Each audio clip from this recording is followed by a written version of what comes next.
Let's start, as always, with the prayers.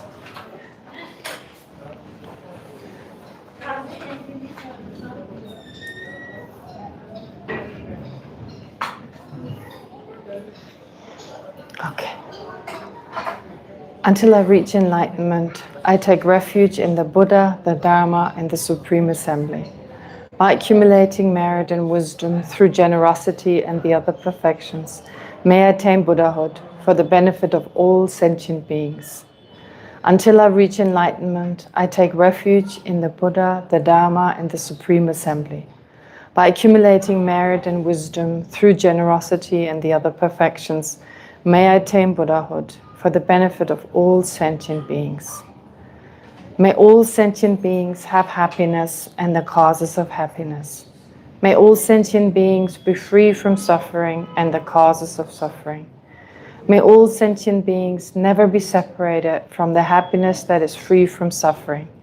May all sentient beings abide in equanimity, free from attachment and anger that holds some close and others distant. I pay homage to the sublime Mother of the victorious ones of the three times, the inexpressible, inconceivable, and indescribable perfection of wisdom, which is unborn, unceasing, and of the nature of space, and which is the object of realization of the self-knowing primordial wisdom. Okay.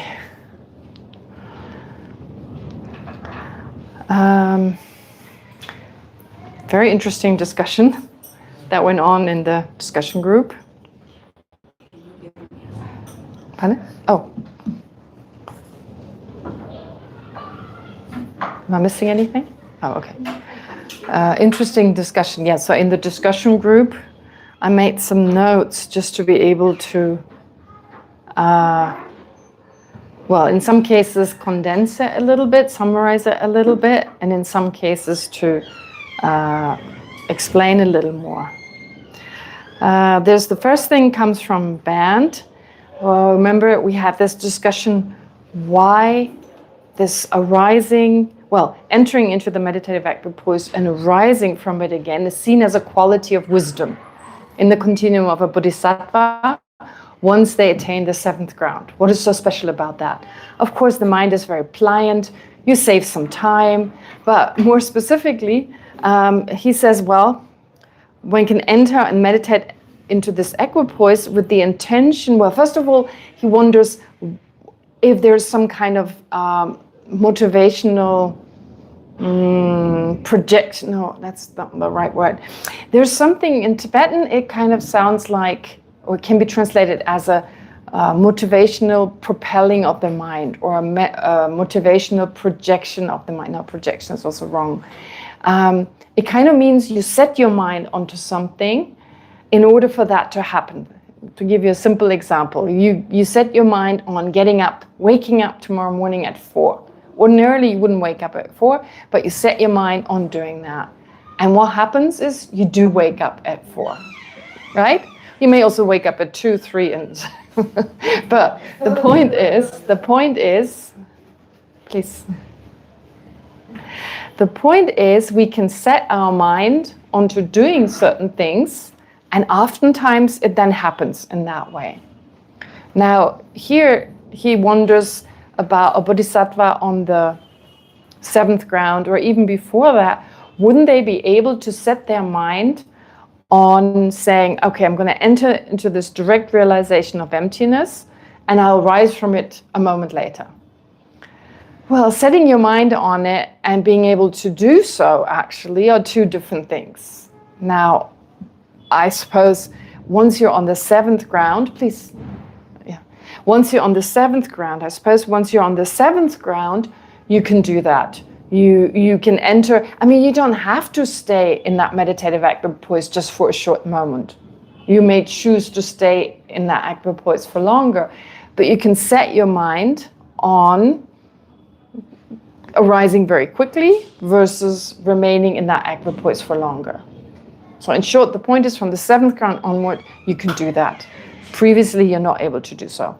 And so Therefore, I would argue, despite setting your mind on that short moment before the seventh ground, before a bodhisattva reaches the seventh ground, they won't be able to do that. But then he says also, what is special about being able to go in and come out again, and I think he's got a good point here, is that he wants to he or she, bodhisattvas on that level, want to benefit sentient beings. Now, entering into the meditative equipoise, directly realizing emptiness, of course, also benefits sentient beings, but indirectly. Because while they're in the meditative equipoise, they're not able to practice generosity, they're not able to teach, and so forth. So in that sense, okay, enter into the meditative equipoise, eliminate what is to be eliminated, and rise again from it, in order then to benefit other sentient beings. So from the seventh ground onwards, as Acharya Chandrakirti explains, that's the ability of, or I shouldn't say Acharya Chandrakirti explains it, the Buddha himself explained it. In the 10 Ground Sutra, we'll go through it a little later. In the 10 Ground Sutra, the Buddha himself talked about the special ability of a bodhisattva on the seventh ground in terms of wisdom.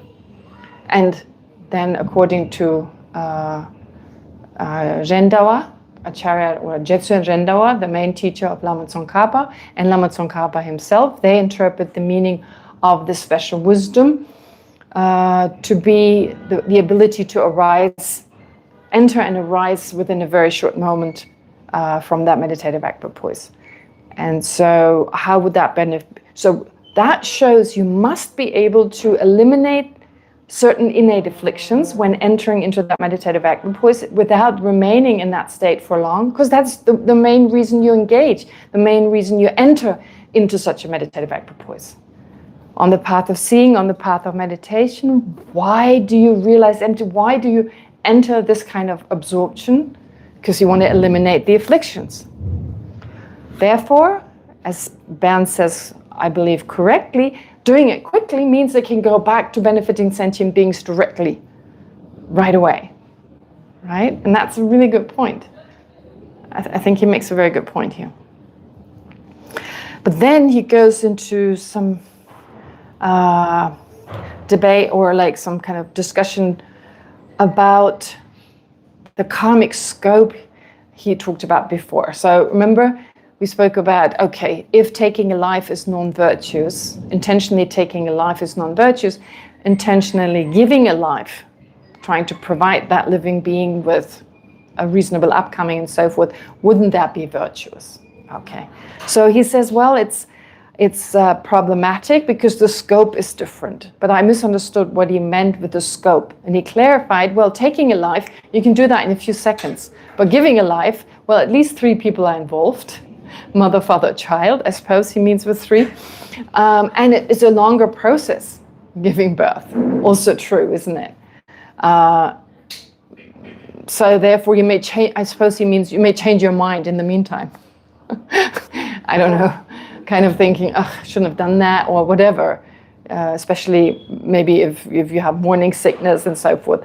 But I would argue, well, taking a life may also take a long time. If you plan for many years to kill someone, you may also waver, and that doesn't make the action in any way less virtuous. And also it could just be before giving birth, just briefly before giving birth, that motivation to do so, you give birth and you're done with it. Even if 3 people are involved, but killing someone may also involve other people helping you in that process. Which is why I don't think that's an argument against saying giving birth with this kind of motivation could not be virtuous. That's just...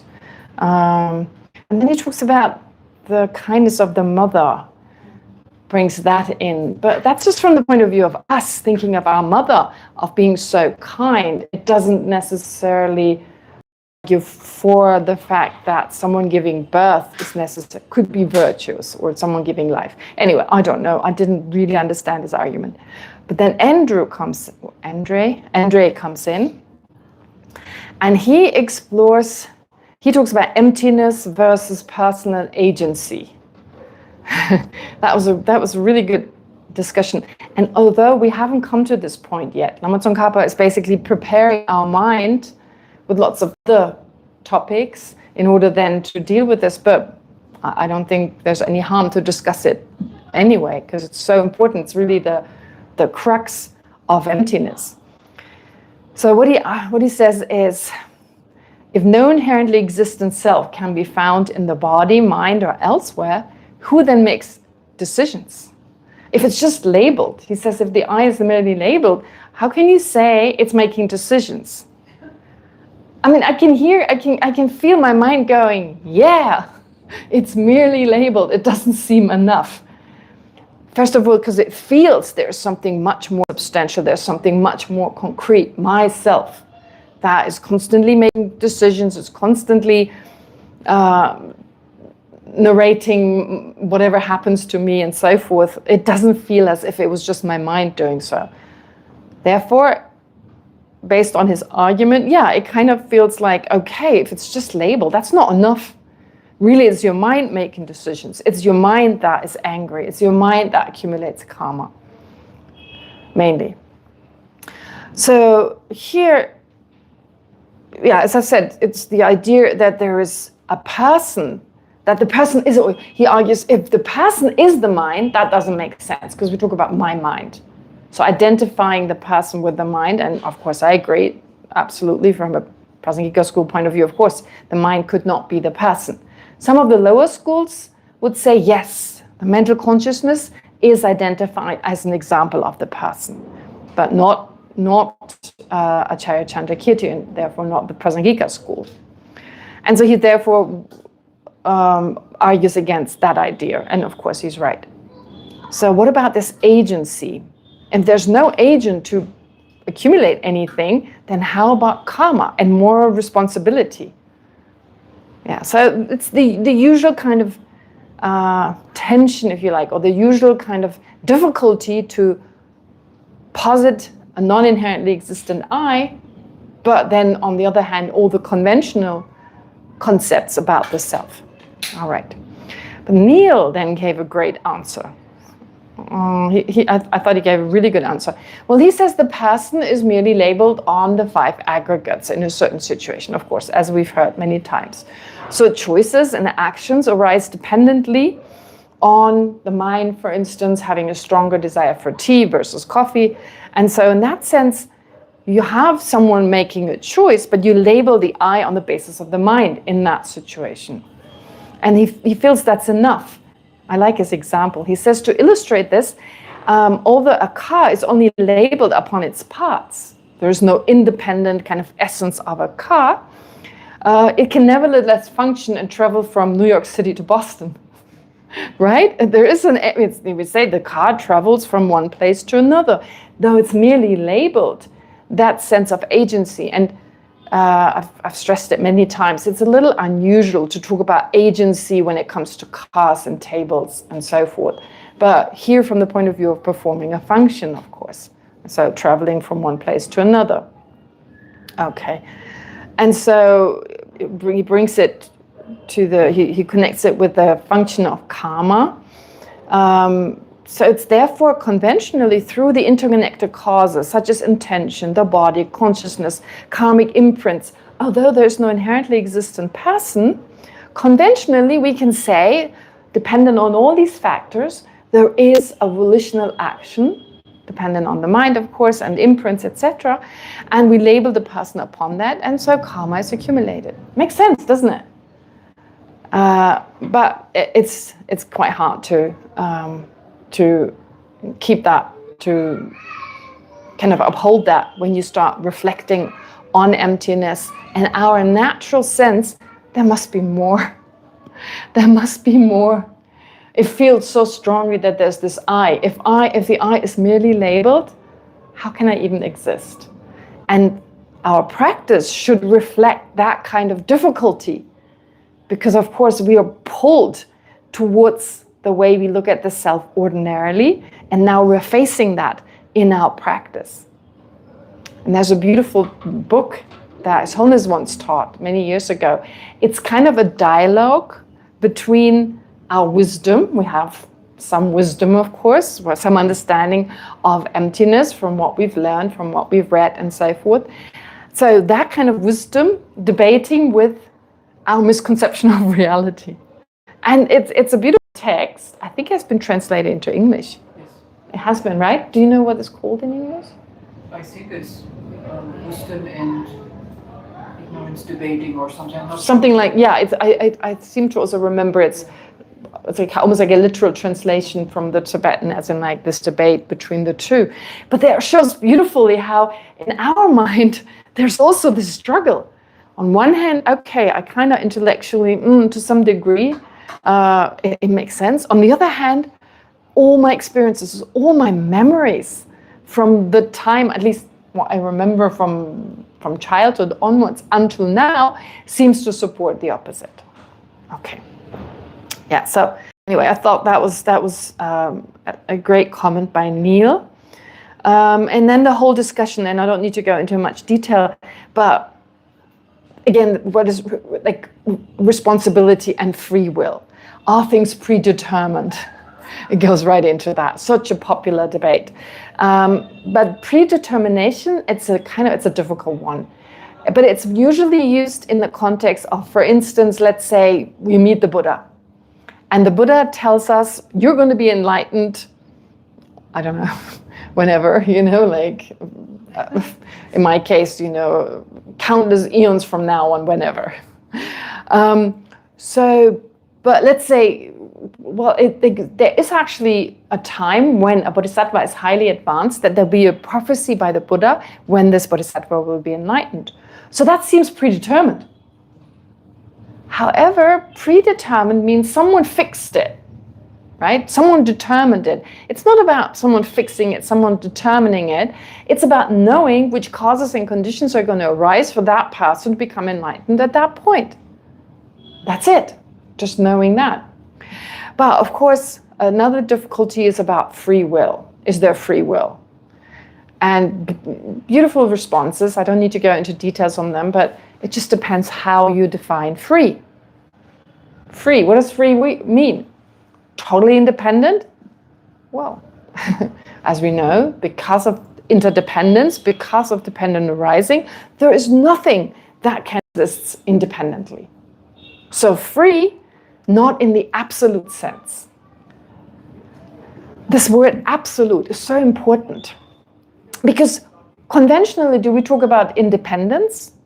Of course, you would say the United States is an independent country. It's not like from a Buddhist point of view, you're no longer allowed to say that.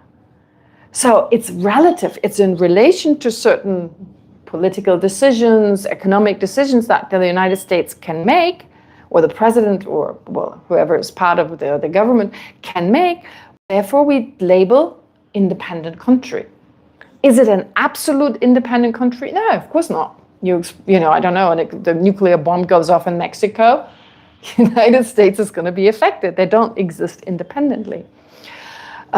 Therefore, it's only in a conventional sense, in relation to something specific, we can say it's independent. We need to remember that. So how about free will? An absolute free will would mean absolutely free without depending on anything. But in a conventional sense, if I compare myself to, for instance, someone who's been raised in a slum, who is forced to feed their family at the age of, 10, start working, do they have the freedom to come to Dharamsala and study the Dharma? No, they can't. They don't have that freedom. They don't have that choice. So in that sense, in this particular example, in relation to myself having had the choice to come here conventionally, versus this person in a Mumbai slum, for instance, one has a choice and one doesn't. But again, when we analyze, is it an absolute choice? Was my choice totally independent of any causes and conditions? Oh, absolutely not. But in relation to a particular fact that I chose to come here, and this is what Bernd and Tomer and everyone else, I believe, is saying. So I just want to summarize it. But I think that's so important. We use words, even intrinsic. I mean, come on, it's not like as a Buddhist, you're not allowed to use the word water is inherently wet. It's not a word you use a lot. But really inherently means naturally, doesn't it? It's naturally Water, it's natural to water to be wet. And I'm sure you, or some of you may remember, I talked about this. When we say, is water naturally hot? The answer, pardon? Water or fire? No, water. Water. Is water naturally hot? We would say no, it's not hot, because you need an external source to, you need to depend on something other than water to heat it up. So it's not naturally hot. But from a Prasangika school point of view, you could say, is water naturally wet? No, because you require, for instance, the sensation of wetness on the skin. What is wetness? Wetness. We say water is wet. Why do we say water is wet? Because we experience it with our body consciousness as wet. Fire, we say fire is naturally hot. But if my body were to experience fire as cold, the question is it hot or is it cold? And it oftentimes takes me to, for instance, McLeodganj in spring, when the temperature goes up to 22 degrees, right? If I just arrived from Germany and it was really cold there, I'd be like sweating. When someone from Delhi or a hotter place arises, they're coming up in their woolies and their, down jackets. And I'm standing next to them and thinking, oh my God, just looking at them, I'm sweating. So is it hot or is it cold? What is this temperature, 22 degrees? Hot or cold? It depends. Is it naturally hot? Is it none? It's none of those. So we can use the word naturally in relation to the fact that water usually comes with wetness. If there's someone to experience the wetness, okay. Water is not always hot. From that perspective, we can conventionally say water is naturally hot. But it doesn't mean it doesn't depend on anything to be hot. It does, like I said. And being wet or not, hot or cold, and so forth, well, it's all relative. Relative to, for instance, us experiencing it that way. Does that make sense? That's a really important point. So similarly, going back to free will, with free will, there's a conventional, just as we talk about conventionally, something being inherent in something else or something existing naturally as this, that, and the other. We talk about conventional independence. We can talk about conventional free will. But in none of these cases is there any absolute wetness, absolute heat, and so forth. Absolute independence. That's important. There's no absolute table for that matter, which means it's just a table that doesn't require anything to be a table. That's what an absolute means. There's only a relative. In relation to something, it's a table. Okay. So that relativity, of course, that means at the same time that the table is labeled, but labeled by someone in relation to whom it is a table. Not everyone calls it such and doesn't have to call it that way, because there's nothing in the table that determines it's a table. It's not like, but to us it seems like the table is telling us, look at me, I'm a table. It's a little ridiculous to put it that way, but it feels that way, doesn't it? You look at something and the object seems to be suggesting to us, I'm a car, I'm a house, I'm a table, and I just see it for what it is. While it's exactly the opposite. It's only a table because my mind and other minds perceive it that way. Well, if it wasn't the direct opposite, it wouldn't be so bad. But the problem is the way we perceive the world is the exact opposite of how it actually exists on that ultimate level. I'm not saying that a table is the opposite, it's a non-table. Don't get me wrong when I say it's the exact opposite. But in terms of what I just discussed, it seems to exist from its own side as that object, and I'm just seeing what's there. No, it's the exact opposite. Or let me phrase it differently. It seems as if I'm calling this table a table because it is a table, while it's actually only a table because we call it such. Does that make sense? It seems that this table is called, we call it a table because it is one. No, it is a table because we call it that. Again, it's the exact opposite.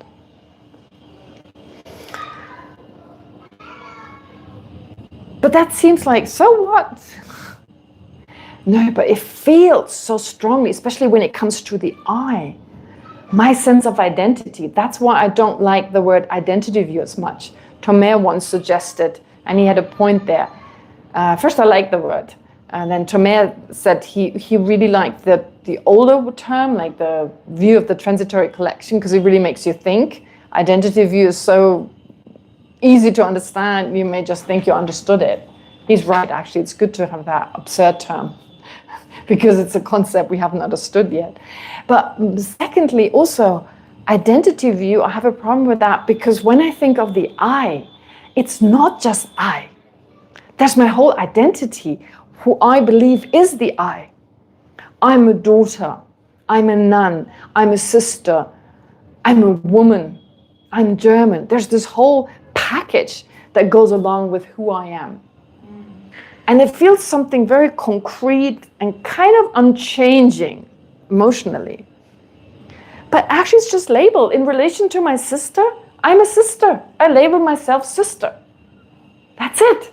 Is there a sisterness, a sisterhood? No, the sisterness found some... No. It feels so strongly. I am the sister. This is part of my identity. Just label. I'm German. It's in relation to my passport, my citizenship. That's it. Right? That was taken away from me. I'd be stateless. I'd have to get used to being stateless, making that part of my identity. Right? I could think I was German maybe, but whatever. Or being a nun, it's in relation to my vows. Just labeled on the basis of my vows. That's it. So it feels so strong. This is me. This is who I am. And in relation to everyone else, it's so concrete. And this self, that's the main problem, is so much closer to my mind, which is why my mind suggests to me, I'm more precious than you are. Sorry. I perceive you as intrinsically existent, absolutely. But you're far away from my mind. And that's why, to my mind, you're secondary. You become more important in relation to how you treat my I. But other than that, I mean, I'm so sorry, it sounds so nasty. But this is how my mind works. Deep within, I'm faking it, of course. Externally, I may, seem really nice and stuff. But also just for my own interest, of course, if you don't like me, that harms myself. So emotionally, everything turns around it. Everything revolves around it. Sorry, not turns. Revolves around this.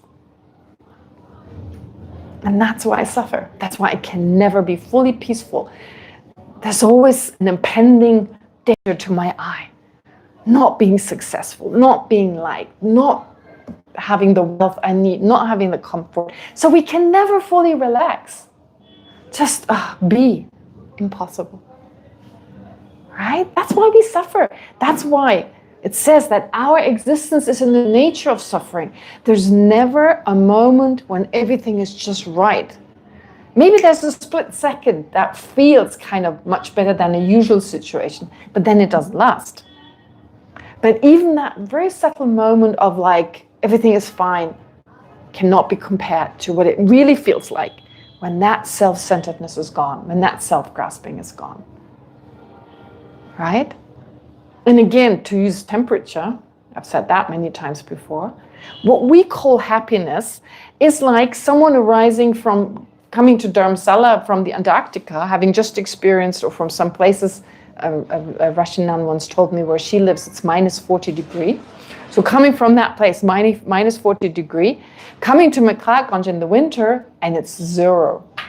And I'm like, whoa, it's so warm. This is happiness. After it was a lot worse, minus 40, right? Terrible event, something horrible happened. Then the moment it's over, I feel really happy in comparison to a worse temperature.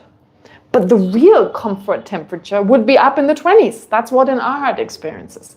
So what we call happiness, an arhat would laugh about it. Oh, that's happiness? Ugh, you have no idea what I'm experiencing. So what we call happiness is just the absence of a worse state. Which is why that's so interesting. If you've been sick for many days, terribly sick, the first day, without any of the symptoms, you feel better, you're blissed out. Oh, it's a good day. I wake up without this problem. I feel so good. Versus not having had that problem and waking up in the same physical state is just a normal day. It's just boring. So that shows us in relation to something worse, we say it's happiness. But actually it's still cold. It's still, from the point of view of a Buddha or from the point of view of a liberated being, it's very different. Okay, anyway, so having discussed all this, I hope I've covered what you've said in these discussions. And so some of you made really great points about karma also, Bernd and well, Neil, Tome, Andre, all of you and whoever else posted comments in there, making very good points about karma not being punishment. It's not something about someone imposing this on you. But we have to be careful. We were raised, most of us, if not all of, no, most of us, were raised in a culture where God punishes. I was raised Catholic, so punishment, right? As the strong version. And so to me, I have to really watch my mind, especially when I first came to the Dharma. I was very strong. I'm being punished by my karma. When in actuality, it's just a law of nature, right? It's kind of like if I drop my phone and it falls to the ground, it's not that the law of gravity is punishing me if my phone breaks. It's just a law of nature. Makes sense, right? It's just a law of nature. My phone breaks, yeah, because it was high up and I dropped it from a weird angle and that's it. So it's not that someone punishes me. It's just a natural law, the law of gravity, that is responsible for my phone breaking in this case. Not entirely, at the exclusion of other things, but it's part of it. Okay. And with karma, it's not just karma. Very important, it's not just karma. The reason we experience certain things is not just karma. If it was just karma, no, an important component would be missing. For instance, if I have the karma, like I gave the example last time, if I have the karma to be knifed by someone, I need someone to knife me or someone to kill me. If I have the karma that someone steals my stuff, I need someone to steal my stuff. And I also need for it to ripen at a particular time.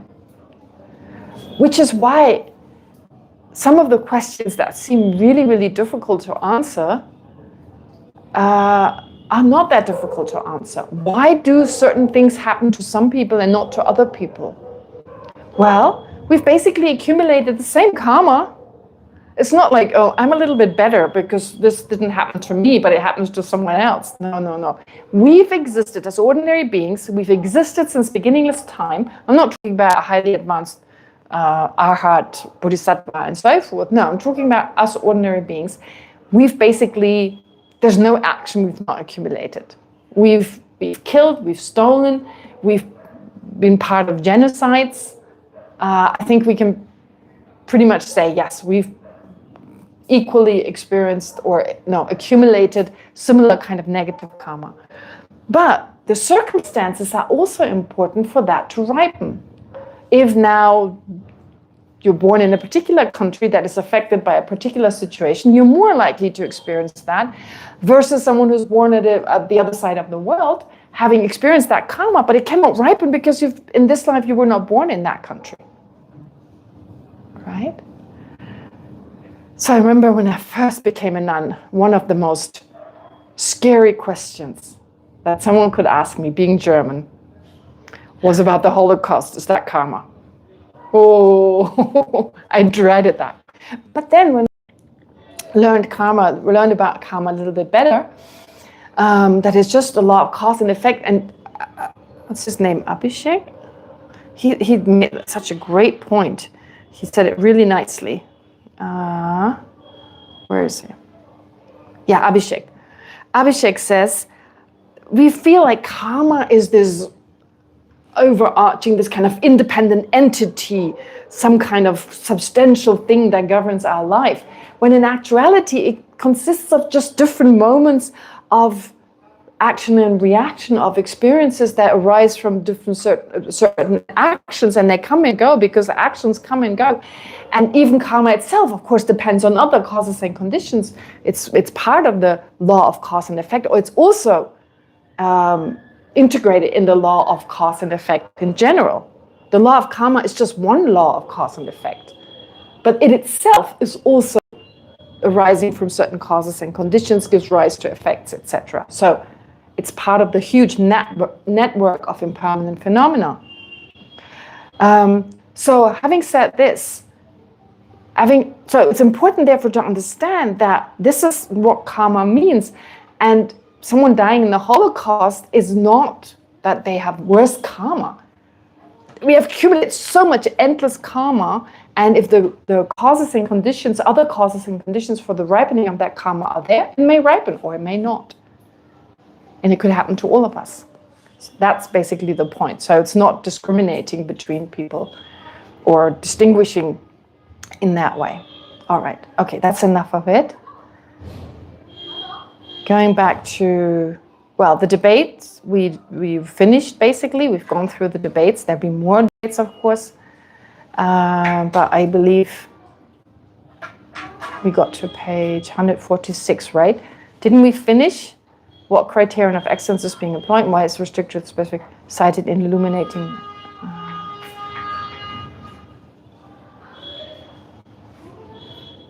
Where did we get to last time? I think we did the whole thing, didn't we?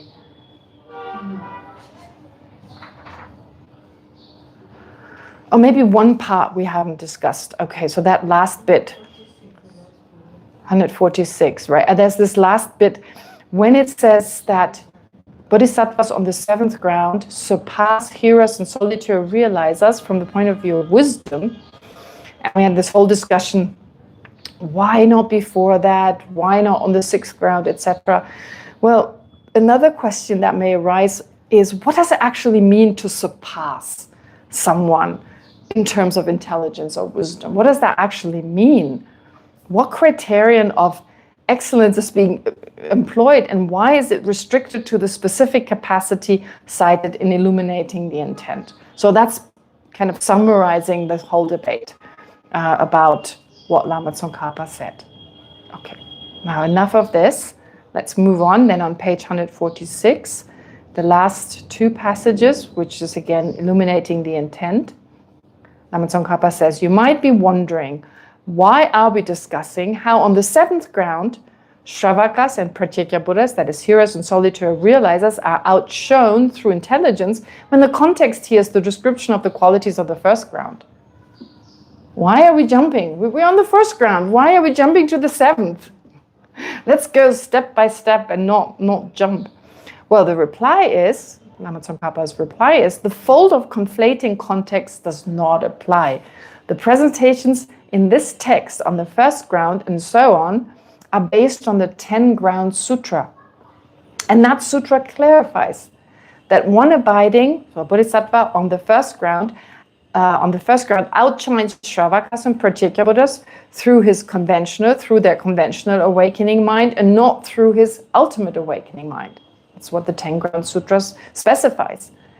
Then, to help dispel the qualm or the question, well then from what ground does the bodhisattva outshine the others through his wisdom, through his realization? It explains that he would outshine the others through his realization starting from the seventh ground. This statement from the sutra is presented here in Chandrakirti's text as well. So you should know that the context is perfectly appropriate. I don't even know whether this needs to be explained, but anyway, I did anyway. So what does this passage do? It addresses a possible source of confusion. Yeah, the question may arise. We've heard the question. Why does verse 8 of the root text suddenly turn to the seventh ground when the discussion is supposed to be about the first? At first glance, this may actually look like a mix-up in context. But this is not so. Lama Tsongkhapa clarifies that this is not an error. This is actually, I think, is also part of the way the Dharma is taught. It's not made easy. It's not supposed to be easy. I'm pretty sure you could simplify certain things, actually, right? But then it's kind of like spoon feeding us. It's like someone chews everything for us, kind of having a smoothie all day. Yeah, your teeth, you're no longer using your teeth properly, your digestive system. I mean, it has to be, like, you know, we take solid foods. It's good for our muscles, it's good for... So is it easier to just swallow liquid? Of course it is. But we lose it, use it or lose it. So actually the way the texts are presented are incredible, especially some of the debate texts. I told you that many times. So it's not like, it would be very easy to say A is B because it's C. All right, let's move on. But they don't do that. They say A is B because B is necessarily F. And whatever is F is, so you're like, what? So you read it once, you read it twice, and you go, what? And you know, like you may get upset. And in the end, when you understand, you're like, why didn't you just say A is B because it's C? Well, because then you're just leaning back. You're not on your toes. You're not really using your mind. You're too relaxed about it. And in that way, your intelligence doesn't advance. And there's so many different types of intelligence. When we say intelligence, it's kind of like well, it depends on how you use the word intelligence. Here, the way Geshe Thupten Jinpa translates the word lo or lodre, it actually has to do more with wisdom. But sometimes it's seen as a prerequisite for wisdom. First, you train your intelligence in order to then generate actual wisdom. And there's different types of wisdom, actually. There's the more intellectual wisdom, Sherab, and there's the more intuitive wisdom, Yeshe.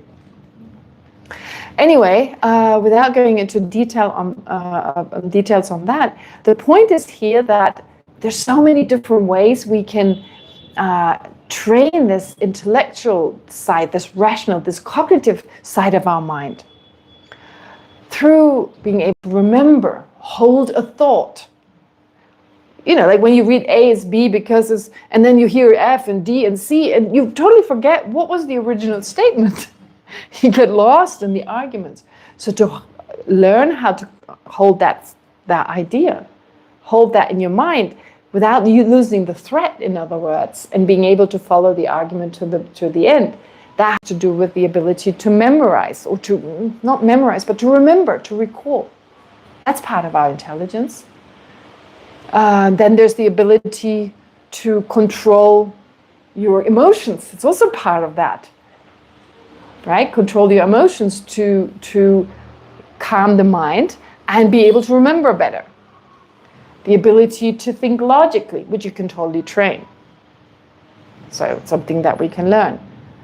The ability what? To come to a conclusion, to come to questions, to see contradictions. It's all part of that. Right? And in this sense, therefore, the way this material is, I mean, you have to jump back and forth. Talk about pliancy. Remember, we talked about this particular type of concentration that is leaping. A leaping type of concentration. It makes the mind more pliant. Well, here we're leaping. First ground, seventh ground, back to first ground. That's a bit of leaping, right? Okay. Anyway, having said this, Lama Tsongkhapa clarifies that this is not an error. It's not like leaping back and forth, it's not. At this point, entering the middle way follows the structure of one of its source texts, the 10 Grounds Sutra, which explains that bodhisattvas on the first ground surpass hearers and solitary realizers not by their ultimate bodhicitta, that is the meditative act who is directly realizing emptiness, but by their conventional awakening mind. That's what we started off with. It wasn't exactly using this vocabulary, it was saying, literally, it says in the 8th verse, it says that a bodhisattva surpasses hearers and solitary realizers, or Shravakas and Pratyeka Buddhas, by way of their merit. Right? Merit versus wisdom. Merit versus wisdom. It kind of seems like, don't you accumulate wisdom, merit when you practice wisdom? But no, that is just I mean, you could say in general, yes, but when you take this merit, if you look at it as a positive potential, a positive karmic potential, okay, that would work. But you could take that positive potential and classify it between two types. The positive potential that arises from the method aspect, love, compassion, and so forth, and the positive potential that arises from the cognitive basis, the cognitive ability, or the cognitive potential, positive cognitive potential, which is so interesting because our mind can be totally divided into those two aspects. Even as an ordinary mind, there's a cognitive aspect and there's an emotional aspect. The cognitive aspect is not always in accordance with reality, which is why we have these emotional states that are not in accordance with reality. A simple example, and again, I'm repeating it, I'm saying something I've said a few times, but just in this context, to clarify what I mean, we may say, I got angry without a reason, but we never get angry without a reason. So someone insults us. First we're happy, and when we start thinking, cognitive aspects start thinking, how dare they say that to me? I've been so kind to them. Why don't they say this to my neighbor? He's a real jerk. I'm the good one. Kind of, is this correct reasoning? No, it's a cognitive kind of process, but it's not in accordance with reality. It exaggerates, of course, the importance of the I in this context. That's been so wronged when everyone else should be whatever, right? So it's this cognitive process, and before long, what does it give rise to? To an emotional response. That's what I call an analytical meditation, just in the wrong direction. It's an analytical meditation. First, you have an intellectual kind of a cognitive kind of process, an analytical process, which gives rise to an emotional response, anger. Or the other way around, I meet this person and they really think I'm wonderful. They see my true nature, which no one else sees, right? It's so hidden deep within me, but this person sees it and loves me unconditionally. I'm exaggerating a little bit, but I know. I mean, there was a time I was not a nun, So, wow, they think they're so wonderful. So I love this person because they think I'm so wonderful. So I think they're wonderful because they see who I really am. I am more important than others, and that's true for them. I'm the most important person for them in the world. There's the only person who really sees me because I'm the most, right? It feels that way. So I go through this cognitive process. Oh, they really understand it. I'm the most important. Yeah, not just to my mom. I'm now the most important person to this other person. Okay, together with my sister, I'm the most important person. But to this person, I'm even more important. So it's just me, etc. And part of this, as a result of this cognitive process, attachment. Oh, they see me for who they are. They make me really happy. This feeling of happiness has to do with that person. My happiness depends on them. Actually, I'm the one that's happy. The happiness comes from here, but it seems the happiness comes from that person. So I don't want to be separated from them. Again, cognitive process. Not realistic, but nonetheless, my mind reflects, meditates, and what's the end result? Attachment. So we're very good at doing this. We're experts in doing that. Some kind of exaggerated cognitive process leads to an exaggerated emotional response.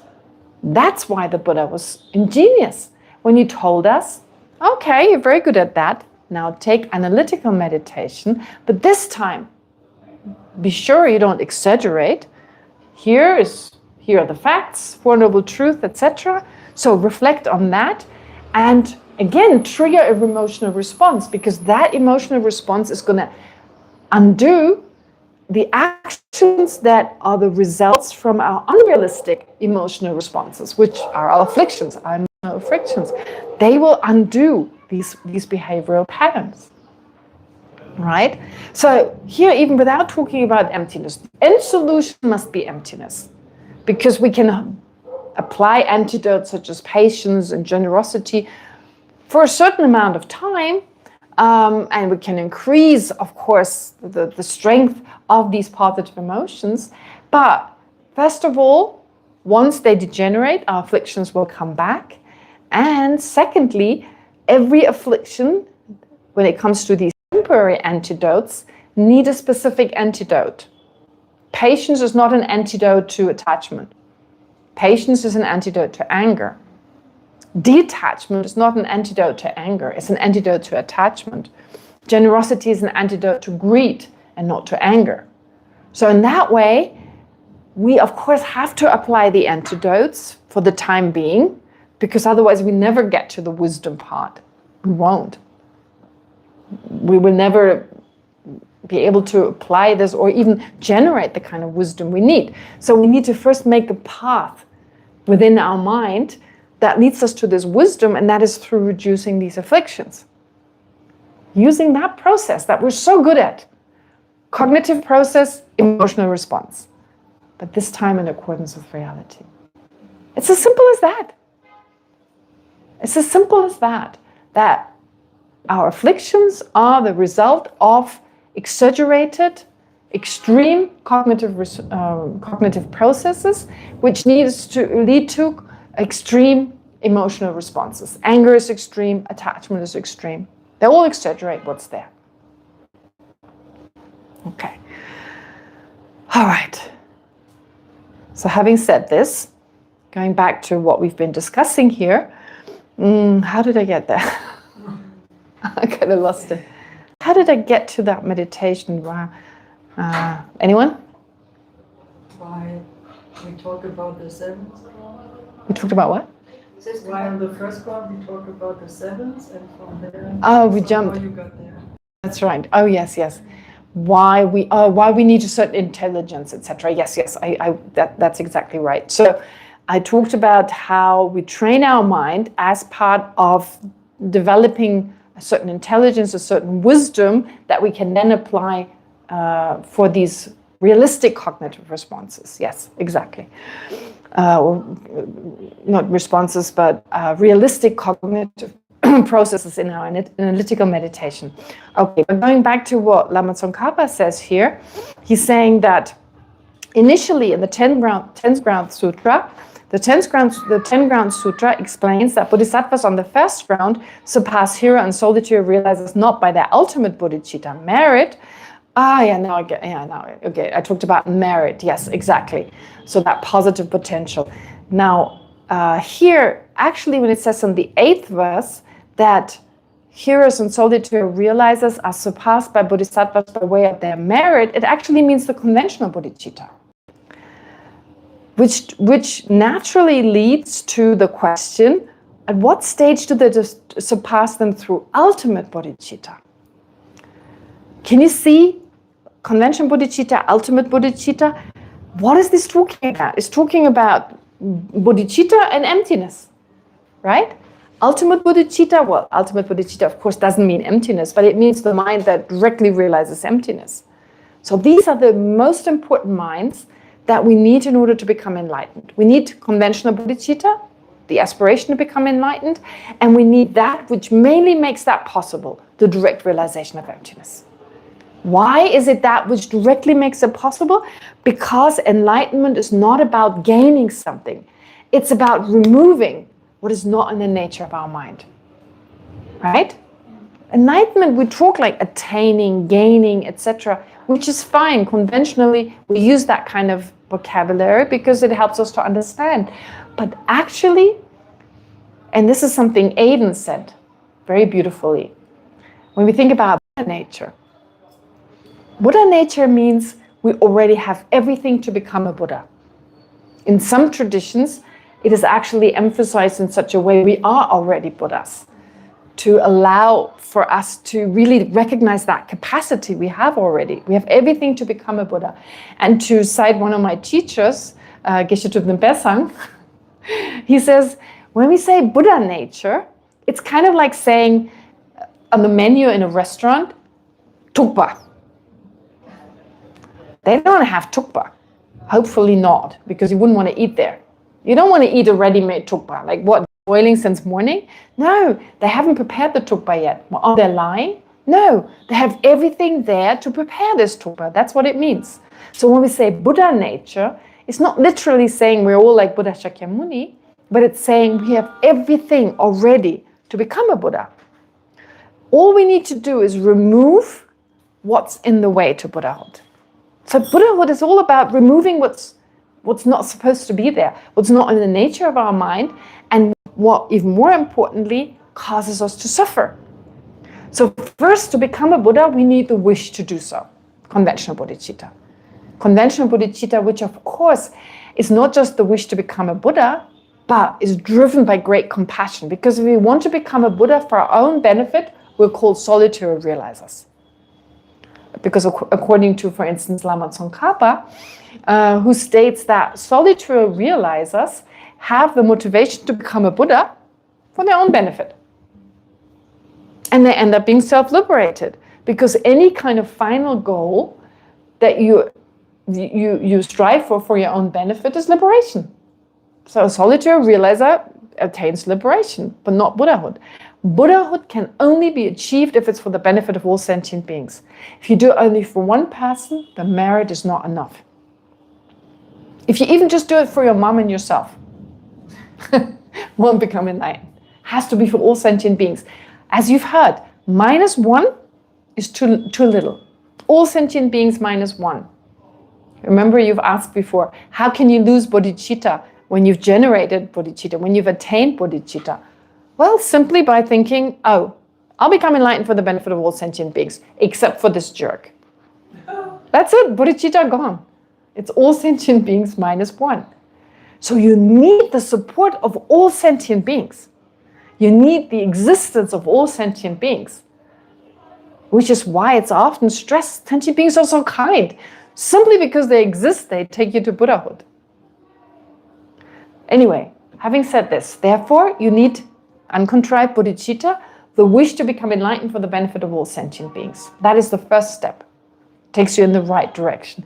But then you need a mind that removes what's in your mind that is extra, that prevents us from becoming liberated and even more so enlightened. And that is ultimate bodhicitta, the direct realization of emptiness, sustained by bodhicitta. That's it. Those two we mainly need. And everything else is just a sideshow. Everything else is just supporting those two. And His Holiness So Beautiful has been saying this for years. Every morning when I get up, I meditate on bodhicitta and on emptiness. He's basically saying, your practice needs to come down to conventional bodhicitta and ultimate bodhicitta. Right? So here in this case, we've heard on the first ground, conventional bodhicitta is achieved on the first ground. No, a bodhisattva on the first ground outshines or surpasses heroes and solitary realizers through their conventional awakening mind, or by their conventional awakening mind, which naturally leads to the question, at what stage do they surpass them through ultimate bodhicitta? And to resolve this, the sutra clarifies that from the 7th ground onward, bodhisattvas also surpass them through the wisdom directly realizing emptiness. I think it's important that the sutra is mentioned, because we may come up thinking, maybe Acharya Chandrakirti kind of just made it up. So who is he? Right? I mean, he's great, amazing, but it should go back to the Buddha, and it does. In the 10 ground sutra, it clearly explains that in terms of wisdom, that starts from the 7th ground onward. So Acharya Chandrakirti is simply adopting this scripture, this structure that is introduced by this particular sutra. His mention of the 7th ground, while discussing first, is thus therefore not a confusion of context, but of deliberate reflection of the sutra's method. So this means that Acharya Chandrakirti's text, entering the middle way, remains faithful to its source, showing that bodhisattvas surpass heroes and solitary realizers in 2 ways. First, through conventional bodhicitta on the initial ground, and later through ultimate bodhicitta, beginning with the 7th. All right, so that's that part. Then we continue with page 147. The text now starts with a new section, the concluding implications of these statements, which has 3 parts. First of all, how the 10 Ground Sutra demonstrates that Shravaka and Svatika Buddhas possess the realization of phenomena as lacking intrinsic existence, the sources that substantiate this view, this point, and rebutting objections raised against this presentation. Yeah, when you read this, you may go, oh, something else boring coming. When do we get to the juicy bits? But it is juicy. You need to just discover the juiciness. I remember when I studied this, I was like, it was first of all difficult in Tibetan, like just making sense of it. But even in English, I was like, what are they talking about? Those were concepts. I mean, I could identify with generosity. They made me feel good. I wanted to hear Dharma teachings that made me feel good. Instant gratification, right? Love and compassion, they make me feel good. And this doesn't. But that's the problem. It's like, when you do an exercise, there are exercises we really like to do, and there are others we don't. But oftentimes it's the ones we don't like are the ones we need, because the other ones we're really, really good at. So certain movements we're good at, make us feel good, make us feel really flexible or what have you. Those are not the ones we have to focus on. Or the kind of food we crave all the time. That's usually not the food that's good for us, right? Sweet stuff, and I mean, there's a need for this craving for sweetness. I've read, is in the olden days, when humans lived in caves, it was the food that provided us with energy, like fruits. But that was before, I don't know, Oreo and Cadbury, what's it called? Oreo biscuits and Oreo, yeah, and, before all that sweet stuff, of course, and that's no longer good for us.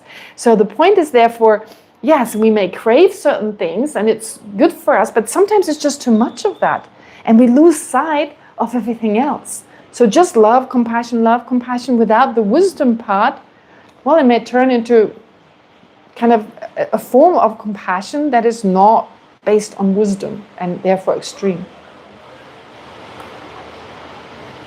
What is this one?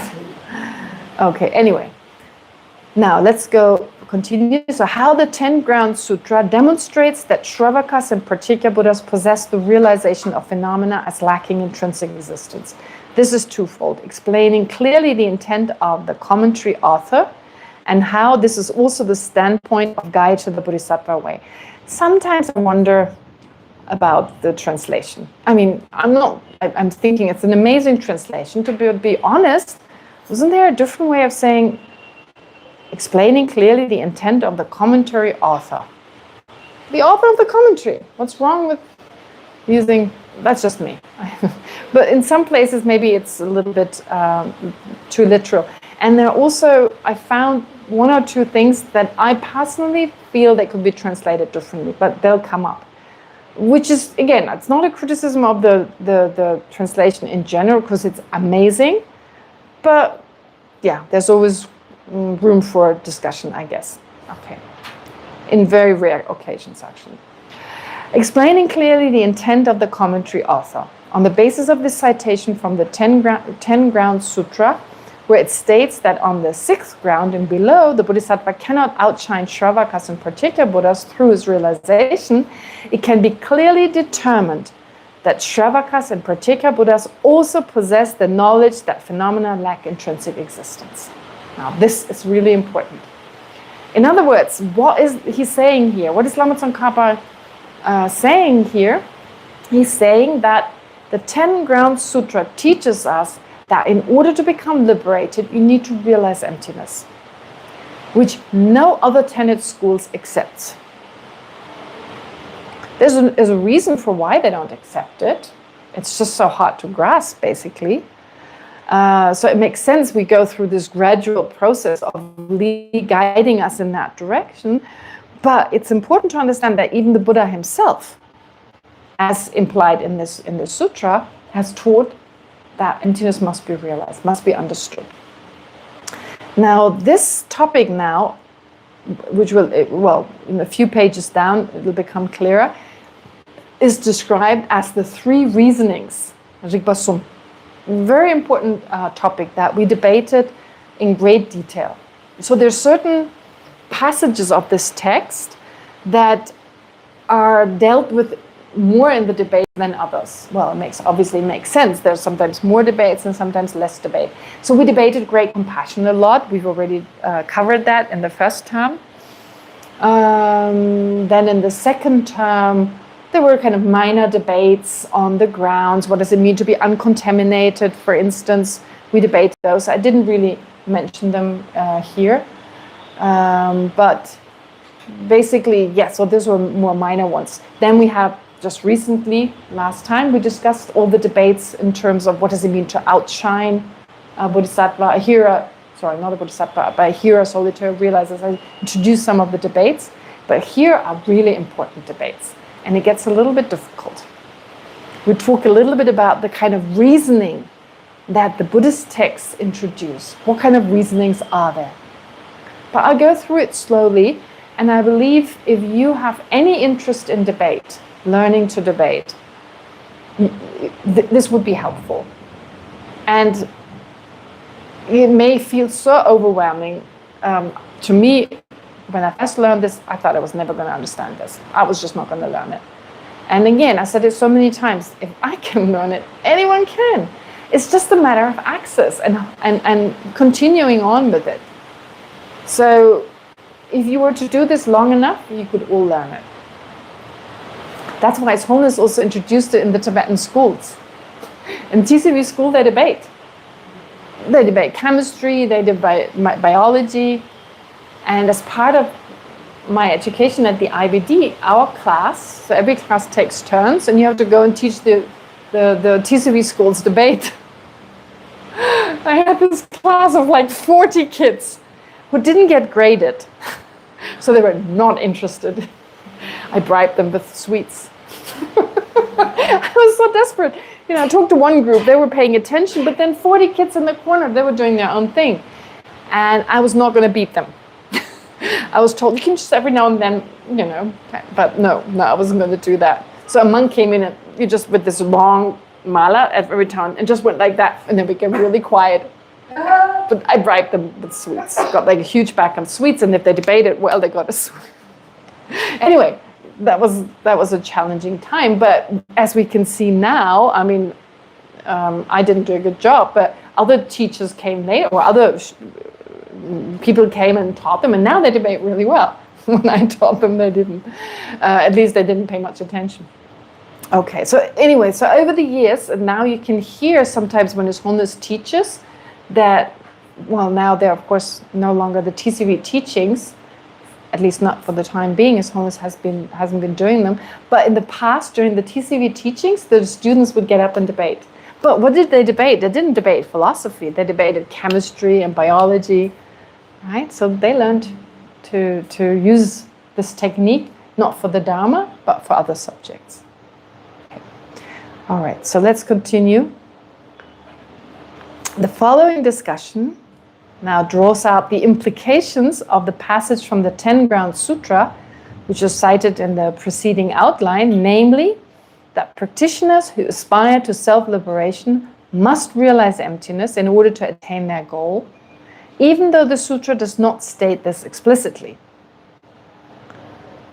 Lama Tsongkhapa first presents the position of Acharya Chandrakirti, the author of both Entering the Middle Way and its commentary. So the author of the commentary author, here is actually referring to Acharya Chandrakirti, who's the author, of course, of the auto commentary. Which auto commentary? Of the Entering the Middle Way. So he's the author of both Entering the Middle Way and its auto commentary. But he mentions only auto commentary because the following explanation is not so much based on Entering the Middle Way. It doesn't mention that. It's mentioned in the auto commentary. So because the sutra states that up through the 6th ground, a bodhisattva does not surpass hearers and solitary realizers in terms of intelligence, Acharya Chandrakirti reasons that hearers and solitary realizers themselves must possess the wisdom that directly realizes the absence of intrinsic existence of all phenomena. Because if this were not the case, then even the bodhisattva who had just generated ultimate bodhicitta and thereby attained the bodhisattva path of seeing, that is the 1st ground, would necessarily surpass hearers and solitary realizers by virtue of that realization alone. Does it make sense? The reasoning? So saying that only from the 7th ground onward they surpass heroes and solitary realizers, it means they must realize emptiness. Otherwise, on the 1st ground, bodhisattvas would already surpass heroes and solitary realizers, because simply by the fact that bodhisattvas realize emptiness while heroes and solitary realizers don't, as all the other tenet schools accept. Well, no. I need to be more specific. The Vaibhashika and the Sautrantika say there is no emptiness. So heroes, solitary realizers, and bodhisattvas all realize the same. All course selflessness. Course from the point of view of the Prasangika school. That there's no separate I, no self-sufficient, substantially existent I, which is just another way of saying there is no I that exists separately from mind and body and controls mind and body. Right? That is what you need to realize, the absence of such a self, and that is true for heroes, solitary realizers, and bodhisattvas. That's what the Sautrantika, the Vaibhashika and the Sautrantika say. Very simple. Same object of realization, except not emptiness. The Prasangika is quite similar to them. They say also, the Prasangika say also, heroes, solitary realizers, and bodhisattvas have to realize the same thing, emptiness. So in that way, they're the same. But of course, the Sautrantika and the Vaibhashika, the two lowest schools, don't talk about emptiness. When you see the chart, I actually forgot to prepare that. 5 minutes before I had to leave, I was like, oh, I forgot to prepare the second chart. I've done it, I've got half of it, but not all of it. But fortunately, I'm so slow today, we won't even get to that. Yeah, anyway, no, I continue now. Maybe we get to it, and then I'll send it to you in the group. And then you can compare all the 4 tenet schools, and it becomes clear how there's a progression all the way up to the Prasangika school. If you can compare them, it's always easier with the chart. Okay, but hopefully you understand the reasoning here, that because of this statement from the 10 ground sutra, it shows that the sutra teaches heroes and solitary realizers realize emptiness. At this point, it should be noted that the Prasangika Madhyamaka is the only tenet system that maintains that practitioners of the foundational vehicle, that is, heroes and solitary realizers, must realize emptiness in order to attain liberation. All other Buddhist philosophical systems reject this position, which explains why the issue is examined here in some detail. Because everything we study, of all the studies we do, we study what is called the 5 great treatises or 5 great texts, especially in the Gelugpa tradition. The other traditions also study them. Maybe the emphasis is different. Of course, the commentaries are different, especially when it comes to not studying, of course, Lama Tsongkhapa's texts. But it's almost the same, or very similar. Let's put it that way. Now, we study the 5 great texts. What are the 5 great texts? What are they? Or the 5 great topics, let's put it that way, make it easier. Pramanavartika, logic, right? Pramanavartika, which is a text on logic, on epistemology, but basically logic and the way how to come to an understanding. First topic. Then? Pardon? Abhidharma, which can be translated as phenomenology. Right? Just all the... So let me put it in a different way. Oh, no. First I ask you. So, okay, Abhidharma. Then number 3?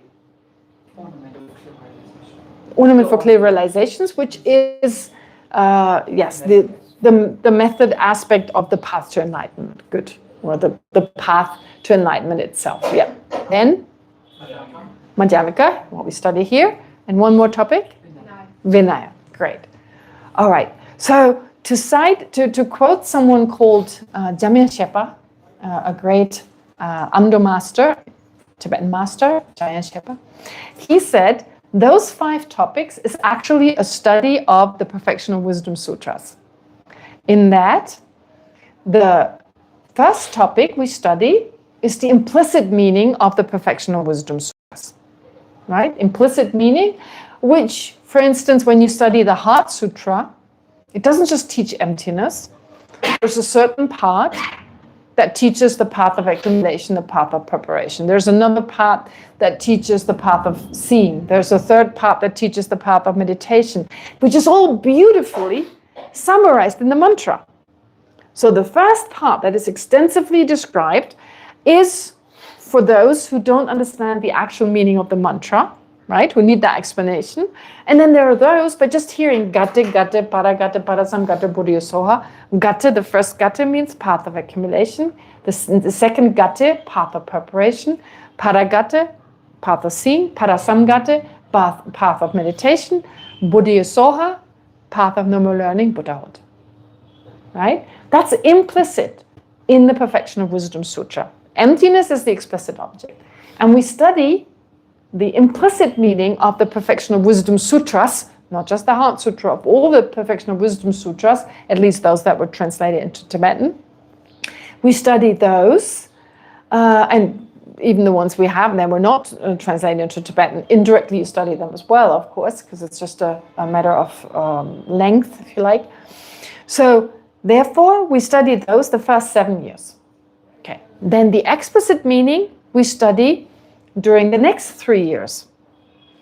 But while studying the first 7 years and the last 3 years, we take time out to study logic.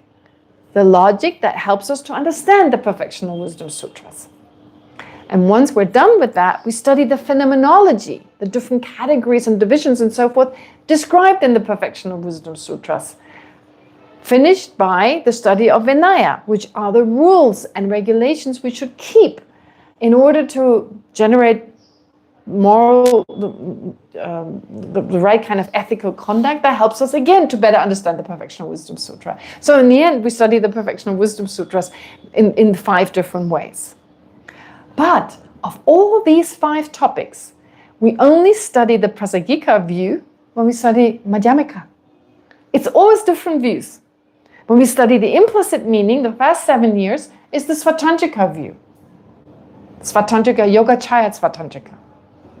Mainly Yogacarya Svatantrika. When we study Dharmakirti's view, when we study logic, that is Dharmakirti's or Acharya Chandrakirti's Pramanavartika, we study Chittamatra. Parts of it is from the Chittamatra school point of view, part of it is from the Sautantrika school point of view. When we study phenomenology, we also study the Vaibhashika and the Sautantrika view. When we study Vinaya, Vaibhashika view, mainly Vaibhashika, but it doesn't really talk about selflessness anyway, so it doesn't really come up, but it is strictly speaking from the Vaibhashika school point of view. Have I left anything out? No, I covered all 5. So, we are very much used to, when we study all the other topics other than Madhyamika, to the other tenet schools, to the view that in order to realize selflessness, in order to become liberated, we need to just realize selflessness. So now, only when we study this topic, we're introduced to the idea we have to realize emptiness. So we prepare our mind through the other topics to then also understand this. Okay. So having clarified this, therefore this issue is examined here in some detail. The Vaibhashika and Sautantrika schools do not accept emptiness, since they do not posit an ultimate mode of existence common to all phenomena. They don't. Make it simple, keep it simple, right? And it's beautiful to be introduced to the Dharma that way. I mean, it's overwhelming to hear about emptiness right from the... Oh, Kushila, please sit here. Sorry, I didn't pay attention. Please. Okay, if you're more comfortable. Okay, so Vaibhashika and Sautantrika schools do not accept emptiness since they do not posit an ultimate mode of existence. Instead, they affirm only the selflessness of persons, understood as the absence of a self-sufficient, substantially existent self. It'll be explained what that exactly means, but I've already mentioned it a few times. I stopped saying lack of self-sufficient, substantially existent person. I'm so used to using the word lack, but actually it's not a good term. It seems like lack implies that there's something is missing that should be there, right? So we do say it. It's become so much part of Buddhist terminology. And initially I had lack. But then I noticed, for instance, Geshe Thupten Jinpa, he does say lack sometimes, but mostly he uses absence. And I thought, absence is much better. And find replace is so easy. Very quickly I replaced all the lack with absence. Maybe I did it once or twice when it sounded too repetitive to use absence too many times. But yeah, anyway. Therefore, yeah, so they assert that not everyone, well, first of all, do not accept emptiness, and they only talk about the selflessness of person, the way I just described it. And according to these two schools, this form of selflessness must be directly realized by hearers, solitary realizers, and bodhisattvas alike in order to reach their respective goals. No talk of emptiness. At the same time, they maintain that most practitioners attain self-liberation, and that only very few become bodhisattvas and eventually attain the full awakening of a Buddha. When you start off, it makes, like when you really hear about the Dharma for the first time, that's nice. Buddhahood is just for the really clever ones, and I'm not part of that. Maybe I am, but I hope not. Seems a huge responsibility kind of thing. No, it's a really nice way to introduce us to the Dharma. Okay? Just core selflessness. Let's keep it simple. We all realize the same. And Buddhahood is just for the clever ones. I'll just aim for self-liberation. Okay. By contrast, the Chittamatra and Svatantrika Madhyamika schools do accept an ultimate mode of existence that applies to all phenomena. And they maintain that although some beings may initially attain self-liberation, all sentient beings will eventually reach Buddhahood. Oh, there's a formatting error. I should have said, by contrast, the Chittamatra and Madhyamika schools. You see why? Why did I leave out the Prasangika school? That was my mistake. Okay, I'll change that. The next version you get, it's without that mistake. I mean, once we go through everything, I may have changed my mind, but just now reading it, I think I should have said, by contrast, the other two schools, so just talking about 4 schools, Vaibhashika, Sautrantika on one hand, and then Chittamatra and Madhyamika on the other, without subdividing them for now. So, by contrast, the Chittamatra and Madhyamika schools, just crossing out Svatantrika, do accept an ultimate mode of existence that applies to all phenomena, and they maintain that although some being may initially attain self-liberation, all sentient beings will eventually reach Buddhahood. That's much more of a heavy load, isn't it? Or much harder also to grasp. I mean, the greatness of Buddha Shakyamuni, I can become like that? Ooh.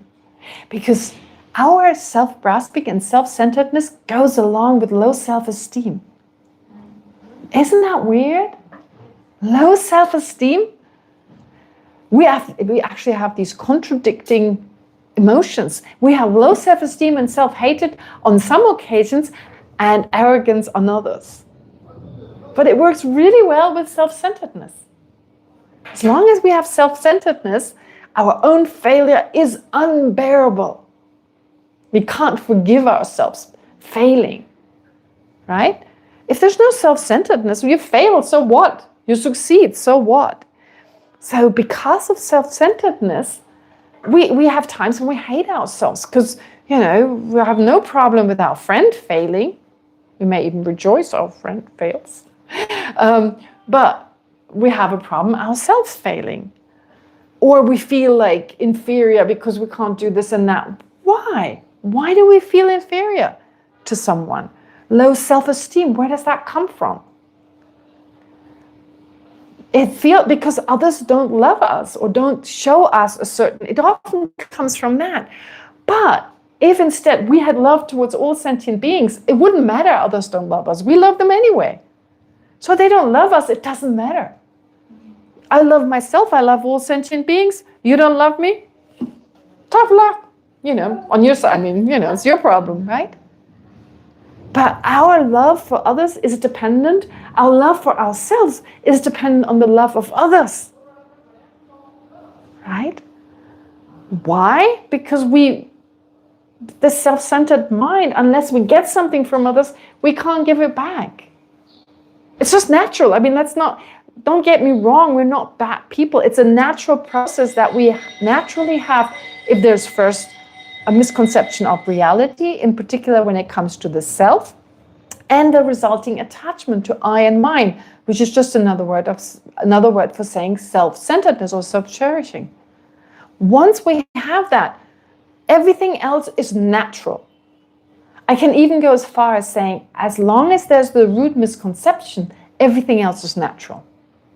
There will always be self-centeredness, there will always be anger, low self-esteem, the whole thing of it. I mean, not everyone has got a low self-esteem, or maybe there are different grades. In comparison to a Buddha, everyone has low self-esteem. Everyone has self-hatred. But of course, within society, we can distinguish between those who have more and who have less, absolutely. But yes, this is all an expression, so there is no contradiction to have at times self-hatred or low self-esteem, and at other times feel we're superior to everyone else. There's no contradiction. They all arise from that root misconception.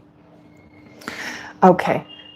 Having said this, so basically, so when we go back to the comparison between the two schools, Vaibhashika and Sautrantika versus Chittamatra and Madhyamika. And that's why we also distinguish between foundational vehicle by tenet and foundational vehicle by practice. Remember Alan asked this question last time or the time before that. He said it's confusing. I think that's how he expressed it. We hear on one hand foundational vehicle. When we hear foundational vehicle, what does it mean? Someone aiming for self-liberation, or the vehicle here in the sense of the practices that are mainly responsible for someone eventually attaining self-liberation, versus universal vehicle, which refers to practices that lead a person to Buddhahood. That's what we usually mean with these two vehicles. But the words are also used, these terms are also used for describing the tenet schools. We talk about the tenet schools of the foundational vehicle, and we talk about the tenet schools of the universal vehicle. But there's something totally different. It's sometimes very confusing that you use the same term in Buddhist, and I'm wondering whether that's again done for us to keep on our toes, because you could have called it something different. But anyway, that's what it's called. So when we talk about Vaibhashika and Sautrantika, they are described as the foundational vehicle tenet schools, while the other two, Chittamatra and Madhyamika, are called the universal vehicle tenet schools. And that's when it gets confusing. So in order to attain self-liberation, in other words, in order to be successful in your practice of the foundational vehicle, you have to be a follower of the tenets of the universal vehicle. Right? Because it doesn't mean that you have to, when we talk about the universal vehicle in terms of tenet, we're just talking about you have to follow one of the tenets, the Chittamatras or the Madhyamikas, and there's the Madhyamikas. That's it. So it's just defined differently. Therefore, once again, the first two are the tenets of the foundational vehicle, the last two are the tenets of the universal vehicle. All right. According to the Chittamatra school, emptiness refers to the absence of external objects. That is, the absence of a mind and its object being different substantial entities. That seems so random. But actually, it makes perfect sense that this school says this. Why? Why? When you look at the first two schools, the Vaibhashika and the Sautrantika, not only do they teach what I just said, they teach something else. I said they don't talk about emptiness of all phenomena. So what do they tell us? They support the idea that we have instinctively, innately, I should say. So when you study the Vaibhashika and the Tantrika, they support this view that you are out there and you exist independent of my mind. Feels right, right? To us it feels right. That's what they say. They don't contradict that. They only say that the self doesn't exist the way it appears to us as that separate owner, etc. But they don't tackle, they don't in any way explain anything that goes against objective existence. Isn't that great? Don't take away too much, right? Okay, they introduce karma and the Four Noble Truths, but only in that limited sense. A very good preparation for our mind. And then comes the Chittamatra school, and they do something drastic. They say there's nothing out there.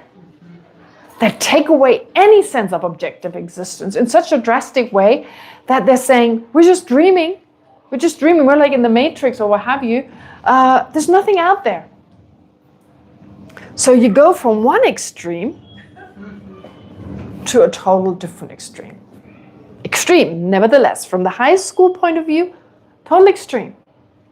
So first, let's not in any way take away our sense of objective existence, introduce us to karma and the afflictions, all that.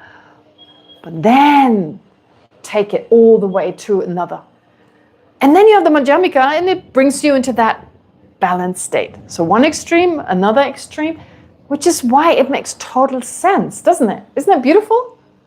Right? Vaibhashika Tantrika, yes, everything's out there independently existent of the mind. They kind of say, okay, something only exists because it is known by the mind. Well, slight introduction to the importance of mind, but that's it. It doesn't go any further.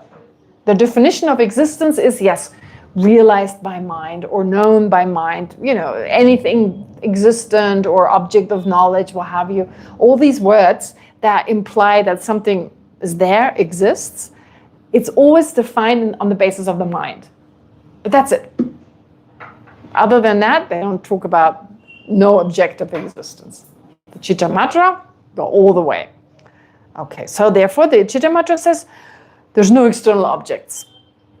So the mind and its objects are one entity. Which means, what does it mean? Why do we say one entity? In all the other schools that accept external existence, the other schools that accept external existence, they say the object that I perceive triggers my eye consciousness, in the case of an eye consciousness. So my eye consciousness perceiving these tissue papers. I have an eye consciousness perceiving tissue paper. Is that what you call it? Tissues. Oh, tissue. So my eye consciousness perceiving tissues. That was triggered by this object. First you had the object, and that is the cause of my eye consciousness perceiving this. We may have a longer lesson today. No, I'm kidding. I don't know. So, therefore, they cannot be a one entity. The object is the cause of my eye consciousness. So they're not one entity. They're different entities. They're cause and effect. But when I'm dreaming about tissue, right? If I'm dreaming about tissue, if I'm dreaming about this object, there's no external object that triggers that. What appears to my mind? So the tissue is just an appearance to my mind, and the mind and that appearance are one entity. Now the Chittamatra school says we're always dreaming. There's no object out there. Every object I talk about, such as this tissue paper, is just an appearance to my mind. And this appearance ripened through imprints I left earlier on my mind. So they're one entity. There's no external object that triggered that. It's not a cause. My object is not the cause that triggered this perception a moment later, but instead they exist at the same time. So, therefore saying the absence of external existence is the same as saying the absence of a mind and its object being different substantial entities. Means the same thing. If the mind and its objects are one substantial entity, there can't be external existences that trigger my mind. Because they're just mere appearances to the mind. Does that make sense? Okay. We get into this more, of course. All this is just preparation for what is to come. According to the Svatantrika school, emptiness refers to the absence of true existence. So Chittamatra, absence of external existence. Svatantrika school, absence of true existence. I didn't specify what this means here because when I tell you what true existence means in the Svatantrika school, that is not the traditional way how it is expressed. There's a more complicated way of saying it. So in writing, I wouldn't put it the way I'll tell you now. But what does it mean to not be truly existent? The Svatantrika school says that phenomena do not exist without appearing to the mind. So they say, for something not to appear without appearing to, for something to lack existence without appearing to a mind is emptiness. The Prasangika school accepts what the Svatantrika school says in terms of nothing can exist without appearing to a mind. They accept that. But they say that's not emptiness. The absence of something existing without appearing to a mind, that's coarse, that's easy. That's not emptiness. Emptiness is deeper than that. Therefore, the Svatantrika school, according to the Prasangika school, the Svatantrika school presents an emptiness that, although they accept the fact that phenomena do not exist without appearing to the mind, they accept that, but they say that's not emptiness. That's far from emptiness, or far from, but it's not emptiness, right? So, therefore, the Svatantrika school says absence of true existence. That's their view of emptiness, but they do not accept the absence of intrinsic existence, right? In the Prasangika sense, not at all. So I put this footnote here, which I added this. I didn't want to put this in the text because there's a slight chance of confusion, because they both use the word true existence, but it just means something very different. So please know that although the Prasangikas, like the Svatantrikas, maintain that the absence of true existence constitutes emptiness, they explain what true existence refers to differently. So when the Prasangika school says absence of true existence is not what the Svatantrika school means. They just use the same term. According to the Prasangika school, there's no distinction between true existence and intrinsic existence. They mean the same thing.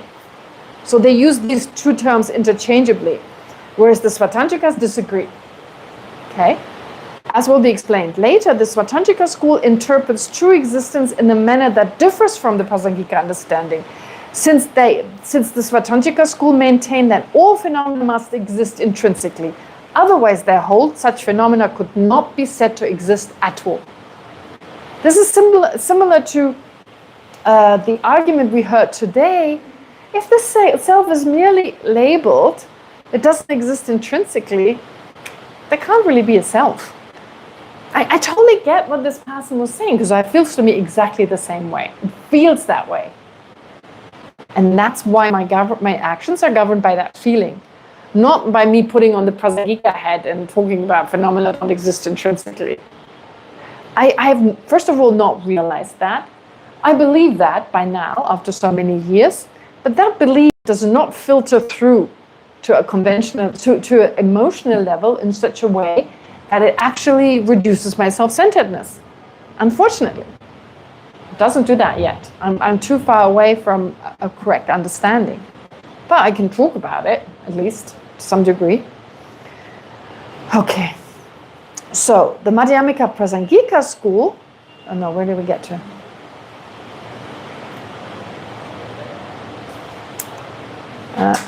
Therefore, according to the Chittamatra school and both subdivisions of Svatantrika Madhyamika, sorry. Where's the footnote? Oh, here. So then there are two subdivisions. I'm wondering whether I should just leave it. It's too confusing. But then again, if it rains, especially I have to teach a class at 6:30. Actually, I have to get back to my room in time. But anyway, an online class. So. But okay, maybe we'll open it for questions. I did quite a lot today, so if you have any questions. I have questions. Please, yeah. Okay, so I don't understand what this is saying, that the the emptiness, the realization of emptiness that the Bodhisattva and the Shravaka attain is the same? They are equally sharp? Yes. Or is the Bodhisattva sharp? Okay. So Dunya, am I saying it right? Dunya is saying, she doesn't understand, are the hearers and solitary realizers less sharp than bodhisattvas? Or are they the same? Do they have the same sharpness because all of them realize emptiness? Good question. Because if they all realize emptiness, if hearers and solitary realizers have to realize emptiness to become self-liberated, and bodhisattvas do too, do they have the same mental sharpness when it comes to wisdom as the bodhisattvas? Do they or do they not? What do you think? What is this weather?